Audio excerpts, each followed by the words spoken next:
مرحباً بالجنون! اليوم سنصنع تحفة فنية، كنافة تيراميسو. نبدأ بتحميص الكنافة بالزبدة الساخنة حتى تأخذ لوناً ذهبياً ساحراً. لا ننسى أساسيات الكنافة: القطر البارد بنكهة ماء الورد، وفي المقابل نجهز قهوة الإسبريسو القوية، السر في هذه الوصفة. الآن للكريمة الفاخرة.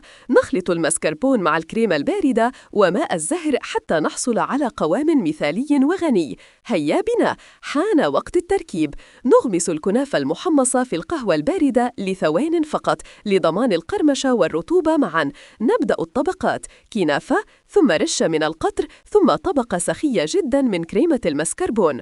ونكرر العملية. الآن إلى الثلاجة 4 ساعات على الأقل لتتماسك النكهات. وعند التقديم نزينها بالفستق الحلبي البراق ورشة كاكاو. جاهزة للتحدي. مزيج من الشرق والغرب في كل لقمة. الطعم غني، بارد ومقرمش. لا تفوتوا تجربة كنافة تيراميسو. شاركوني أبداعاتكم.